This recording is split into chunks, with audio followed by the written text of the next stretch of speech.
नमस्कार दोस्तों, स्वागत है आपका मेरे YouTube चैनल में। एक्सरसाइज 2A करते हैं।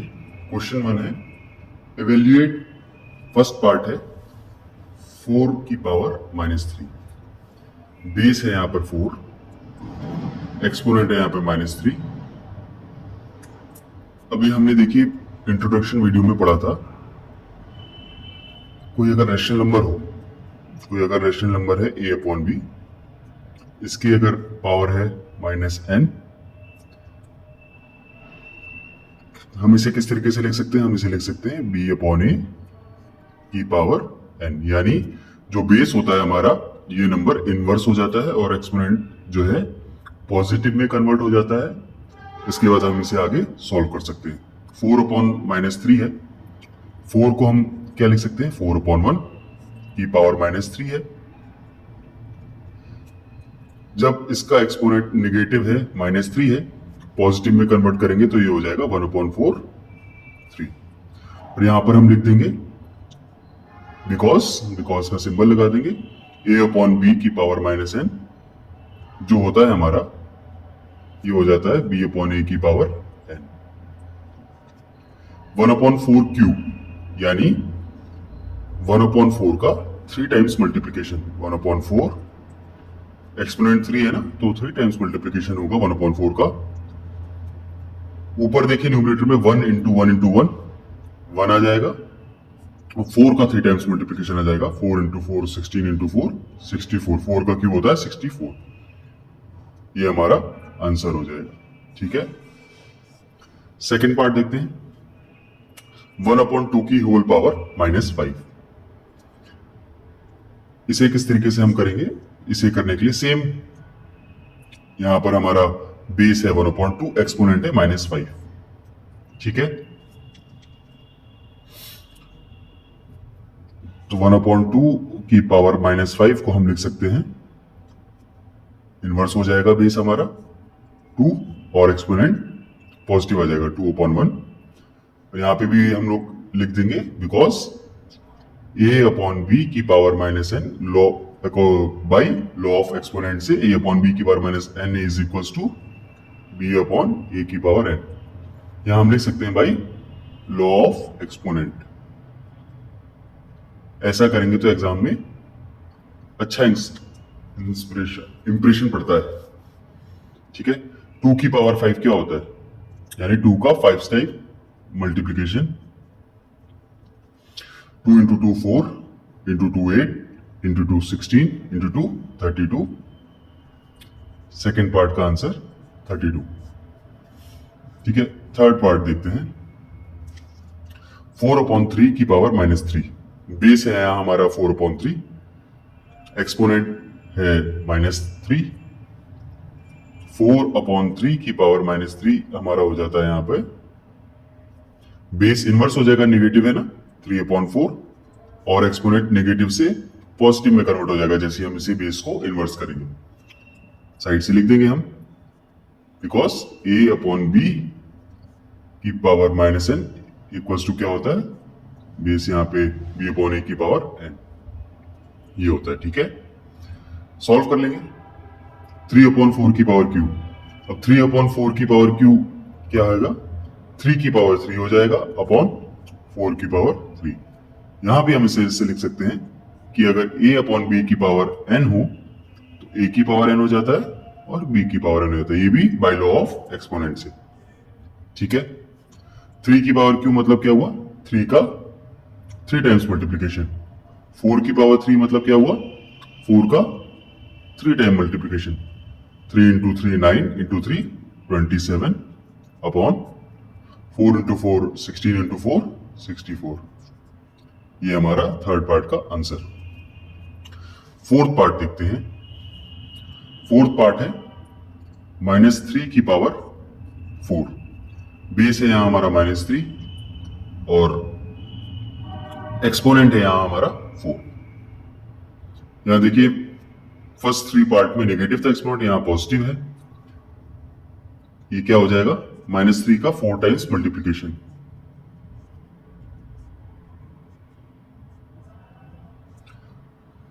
नेगेटिव इंटू नेगेटिव पॉजिटिव होता है, नेगेटिव इंटू नेगेटिव पॉजिटिव, तो ये पूरी की जो वैल्यू आएगी पॉजिटिव आएगी। 3 इंटू 3 9 इंटू 3 27 इंटू 3 81। हमने इंट्रोडक्शन पार्ट में पढ़ा भी था कि बेस अगर हमारा a अपॉन बी हो और यहां पर जो एक्सपोनेंट है वो n हो, और अगर एक्सपोनेंट n की वैल्यू इवन हो, तो इफ n इज इवन तो इट डजेंट मैटर कि a अपॉन बी हमारा यहाँ पे नेगेटिव है या पॉजिटिव, हमारा जो वैल्यू है हमेशा पॉजिटिव में ही आएगा। ठीक है, फिफ्थ पार्ट देखते हैं, -2 अपॉन 3 की होल पावर -5। -2 अपॉन 3 की होल पावर -5। सबसे पहले जो -2 अपॉन 3 की होल पावर -5 है ना, एक्सपोनेंट को पॉजिटिव में कन्वर्ट करते हैं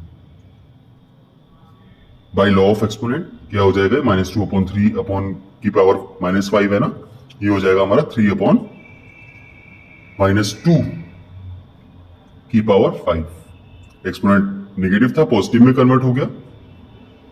यहां हम लिख देंगे a अपॉन बी की power -n is equal to होता है b अपॉन a की power n by law of exponent, ये भी लिख सकते हैं।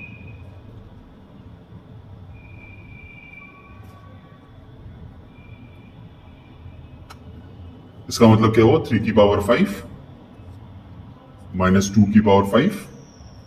यहां भी हम लिख सकते हैं, क्यों, बिकॉज a अपॉन बी की पावर n क्या होता है, a की पावर n अपॉन b की पावर n। अगर दो रेशनल नंबर की होल पावर एक्सपोनेंट सेम हो तो हम इसे अलग अलग, ऊपर वाला जो न्यूमरेटर की पावर में एक्सपोनेंट सेम लगा सकते हैं, अपॉन डिनोमिनेटर में जो हमने लिखा उसका अलग एक्सपोनेंट लगा के इसे सॉल्व कर सकते हैं। यानी 3 की पावर 5 है, 3 का 5 टाइम्स मल्टीप्लीकेशन है, 1 2 3 4 5 अपॉन -2 का भी 5 टाइम मल्टीप्लीकेशन है।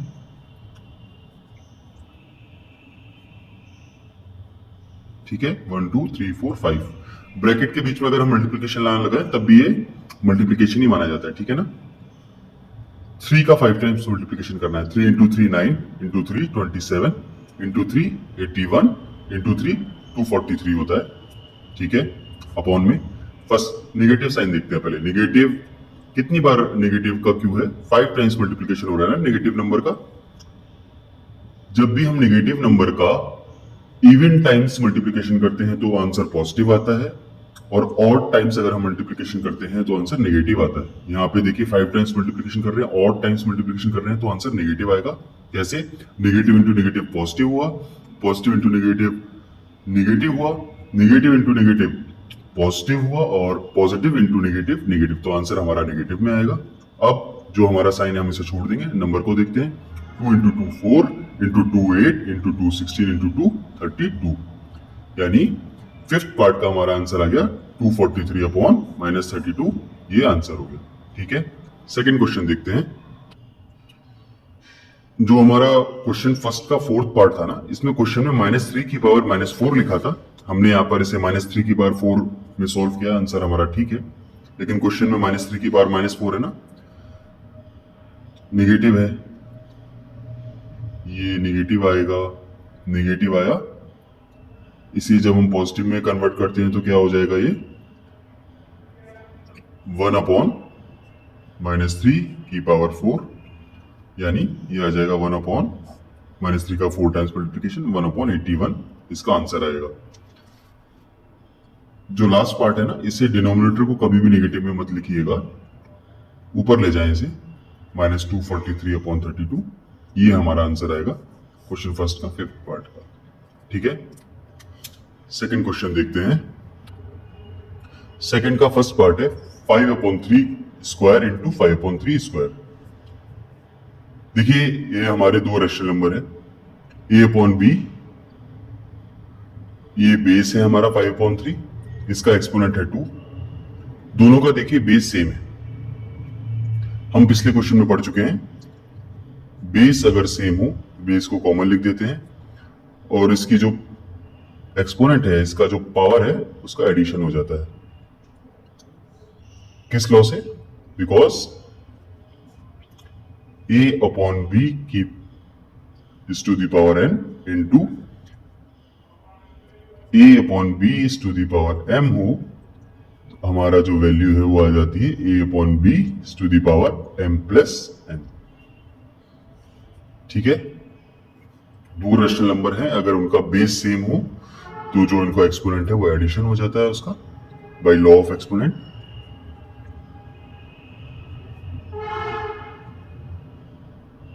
ये हो जाएगा 5/3, 2 + 2 होता है 4,